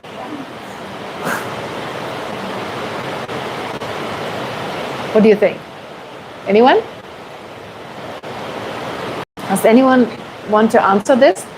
Do hearers, solitary realizers on one hand and bodhisattvas on the other hand have the same mental capacity, like the same kind of capacity when it comes to wisdom, because they all realize emptiness? Dunya, do you want to answer? Because also then you say that, that's my idea, if you are already attained this emptiness, this wisdom, the same level of wisdom, both that they still have cognitive obscurations to remove, no? Does that mean because they both realize emptiness, wouldn't the hearers and solitary realizers automatically also remove cognitive obscurations? Would they see that they have cognitive obscurations and not just that? Eliminate them. And therefore not attain. Now it's snowing. No, I'm kidding. It's hail. So therefore, would hearers and solitary realizers not also eliminate the cognitive obstructions? First of all, see that they have them, but seeing that they have them is one thing, but eliminating them, right? So they may see them, but they don't necessarily have to. Okay, so do they see that they have? Are they aware of cognitive obstructions? And secondly, do they eliminate them? Or are they less sharp and they don't see them? Or are they equally sharp, they recognize they have them? They're equally sharp and they recognize they have them? What do you think? And do they eliminate? I would add, do they eliminate the cognitive obstructions? What do you think? No. Venerable Jensen Homo says no. Yes. Okay. She said no. She said no in terms of that they don't remove cognitive obstructions. So this, definitely not. Yes, go ahead.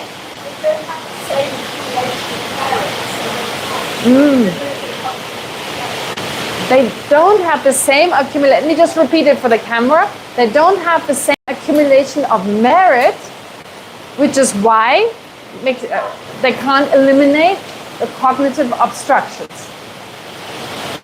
What about seeing them? Her question, do they know they have cognitive obstructions?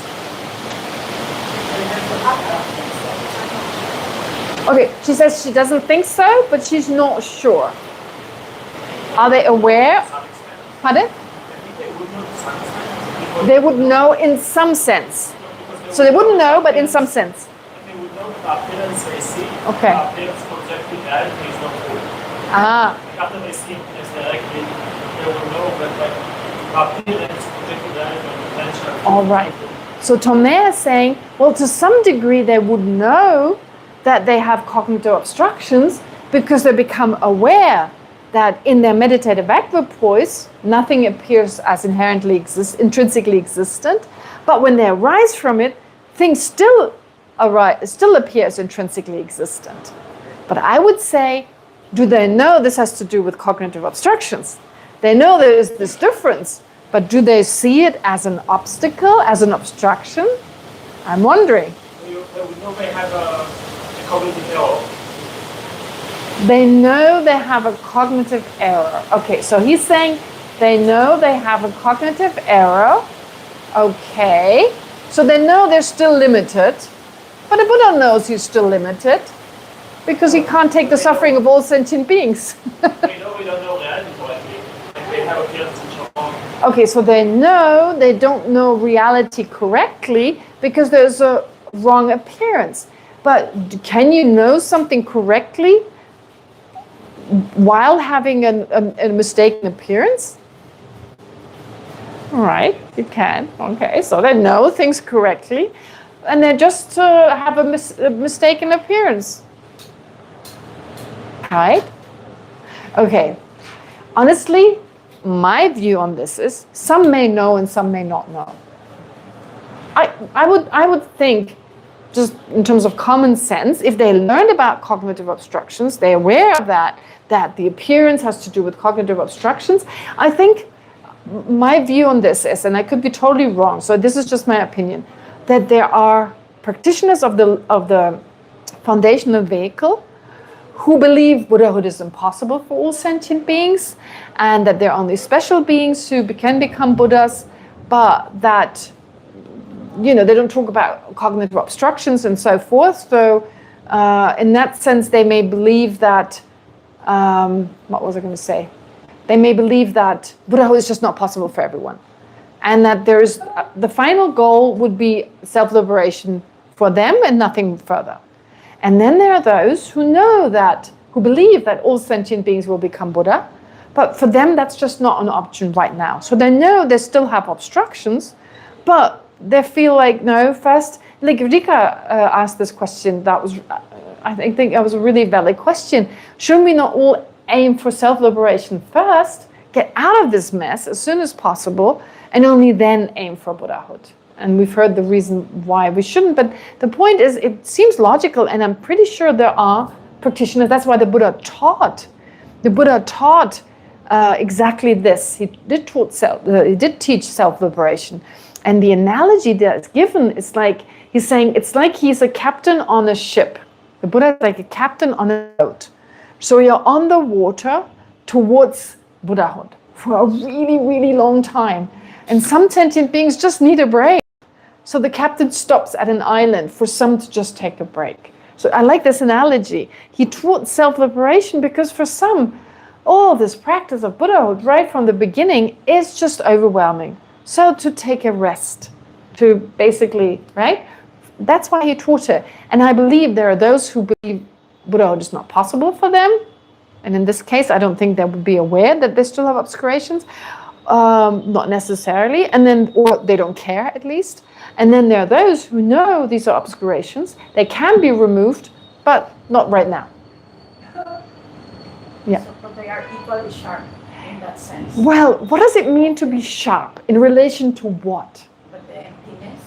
In relation to emptiness, they're equally sharp. But think of the bodhisattvas on the seventh ground, right? Bodhisattvas on the seventh ground. So from the point of view of being able to enter into the meditative equipoise, directly realizing emptiness and rising from it immediately, from that point of view, they're not equally sharp. I mean, sharp, when we say sharp, it's always in relation to something. That's a very important idea, because in the West, I think especially in the Western educational system, not understanding that, a lot of children suffer a lot.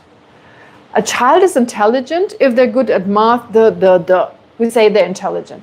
But intelligence is always in relation to something. They could be incredibly intelligent when it comes to building a car, or I don't know, designing a car, but not as good when it comes to biology. And oftentimes they're seen as less as stupid. But when we really think about it, from the point of view of emptiness, intelligence is always in relation to something. So sharpness is always in relation to something. So you're absolutely right. In relation to emptiness, Hira, solitary, realized, and bodhisattvas are equally sharp. But in relation to the kind of ability to enter in and out, not equally sharp. In relationship to, as Venerable Gyaltsen Homo said, in relationship to the fact that their merit is so powerful that it enables their direct realization of emptiness to also eliminate cognitive obstructions, which the direct realization of fears and solitude realizers is not able to do, bodhisattvas are sharper. So you see, it's always in relation to something. Yeah, it depends, basically. Right? The word depends comes in. It depends. Yeah. But important question. That's an important question. Yes, please. Just a question on alternating between the meditative and the voice. Yes. So that is, well, the bodhisattva is going to see ultimate and conventional reality, and then when he's going towards Buddha, Buddha can see both the realities at the same time. That's right. I repeat the question, yeah. So does it mean that you actually train the mind in that way? Oh, that's an interesting question. That is very interesting. Her question was this. She said her question is about alternating between meditative equipoise and arising from that state. So in other words, a bodhisattva or hero of solitary realizers, but in particular a bodhisattva, enters into the meditative equipoise and comes out of it again. Enters into it and comes out of it again. Enters into it and comes out of it again. And a Buddha is someone who can do both at the same time. They're in that meditative equipoise, but they also perceive what we perceive, or what a bodhisattva perceives when they're out of that meditative equipoise, that is conventional truth. So a Buddha is almost like someone who's in both, in meditative equipoise, but also outside of it in the sense that all conventional phenomena appear, to put it that way. Of course, we would say a Buddha is always in meditative equipoise, but still is able to do what a bodhisattva does when they're out of meditative equipoise, right? But what I find so interesting as part of her question is that there is actually a case where you alternate between two states to be able to bring them together. And you've all heard about this. Think of the union of calm abiding and special insight. How do you train in that union of calm abiding and special insight? In the beginning, you can't bring the analytical faculty of the mind together with the focused entity of the mind. So how do you train in, how do you prepare, or how do you practice in order to attain in the future the union of calm abiding and special insight? By alternating. You focus on, for instance, the image of the Buddha with single-pointed focus. That provides, that helps you to generate the calm abiding part that is later combined with the analytical aspect. So first you have calm abiding, you arise from that. You can't analyze when the calm abiding, focusing on the Buddha's body, for instance, is active. You can't analyze because you lose your calm abiding. But then you alternate, then you rise from that meditation and you start analyzing the Buddha's body.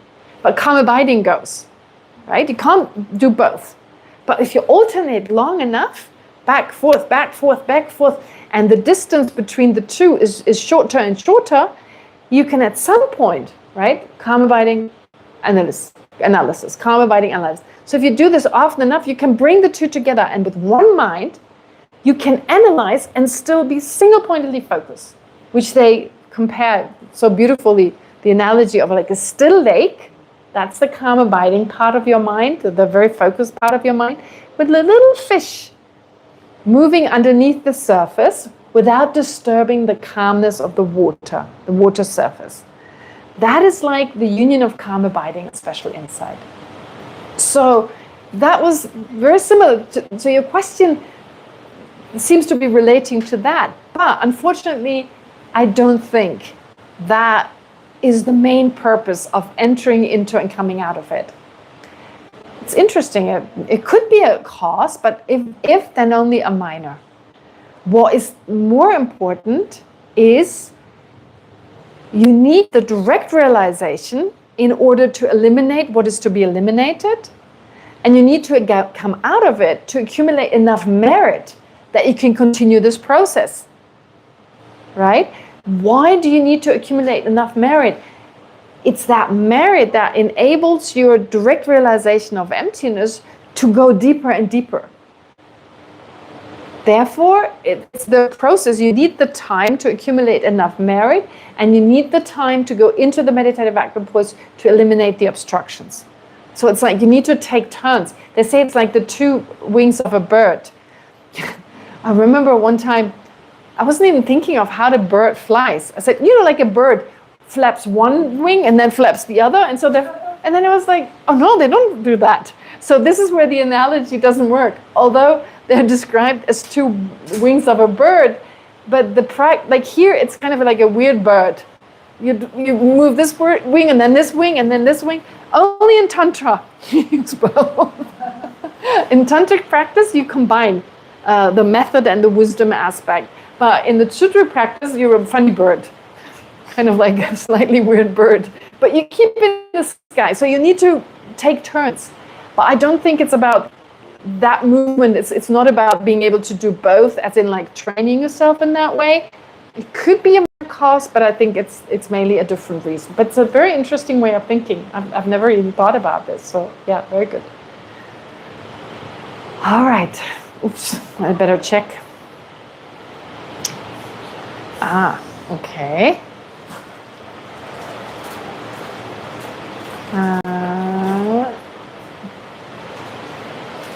There's also something I want to point out. Christine from Austria, she posted this. This chart, which is beautiful. If you're in the discussion group, you can get it. If you're not, I'll post it also in the announcement group. Some of you have left the discussion group, which makes sense because for some it's maybe irritating that there's so many messages, especially if they're not here. But I post it in the announcement group, so it's a great chart of the grounds and path, and it includes everything. So it also includes, it actually uses the same vocabulary that Geshe Thupten Jinpa does. It's got the different grounds, it's got the different, what do you call it? Yeah, the different grounds, the different kind of achievements of every ground.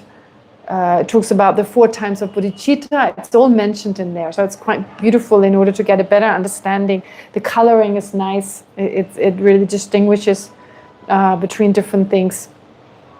And then someone asked, what does SMD mean? Supreme Mundane Dharma. Yeah, Supreme Mundane Dharma. So Hella asked, what is SMQ? Ale Q?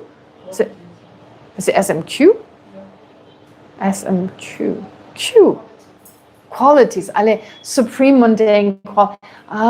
So I'm more familiar with the translation of Supreme Mundane Dharma, but here in this case, Dharma means characteristic or quality, so Supreme Mundane quality. Different translations for the same thing. Oh yeah. Right. Yeah. Yes, the last level of the path of preparation. So as last of the path of preparation, yeah. So as Venerable Gyaltsen Lhamo says, there are just different ways of translating it. And here the translation is that of Supreme Mundane quality.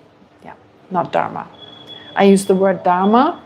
In the very beginning, there's a short explanation on the grounds and path in preparation for the material. So if you go back to the beginning pages, and then this chart is great.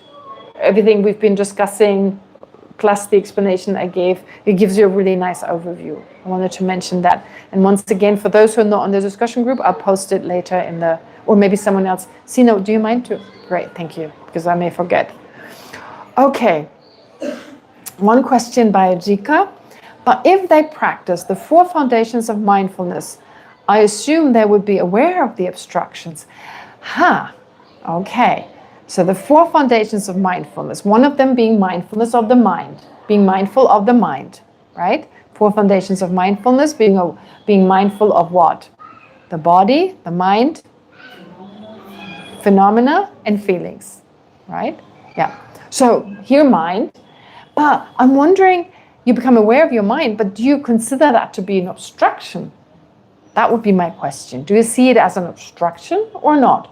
Do you think, but maybe some people believe that's just part of, the Buddha perceives the same. Maybe some people would believe, okay, even the Buddha perceives intrinsic existence, or still has that appearance, but never mind. They even talk about, in some of the tenet schools, like the Vaibhashika and the Sautrantika, they don't talk about omniscience, they talk about all-knowingness, which means the Buddha doesn't know everything simultaneously, but knows anything that he focuses on. But of course, Rika is here talking about not of a follower of the Vaibhashika or Sautrantika, but is talking about a follower of the Prasangika system, because they're here as solitary realizers, so they have to know emptiness according to the Prasangika school.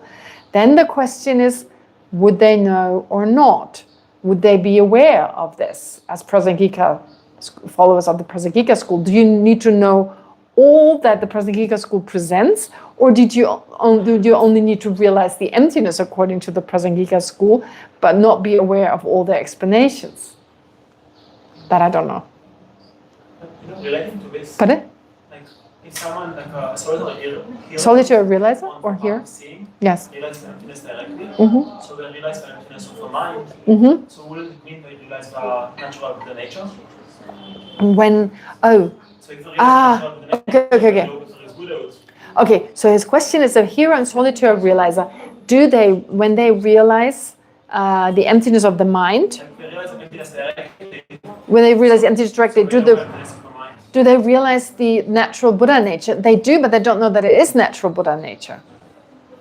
Because being natural Buddha nature, yeah, I don't think they know that.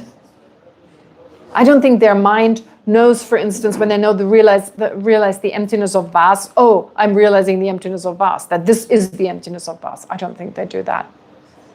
I'm not sure. Anyway, we have to leave it here because I have this class coming up, and I'll think about it. I'll think about it. Okay. So let's just take a moment without reciting the prayers. It would take too long. Let's just take a moment to focus on all the positive potential we've accumulated here together. May that become a cause for all of us to eliminate the obstructions to liberation and to enlightenment, not just for our own benefit, but for the benefit of all sentient beings. Okay, thank you very much.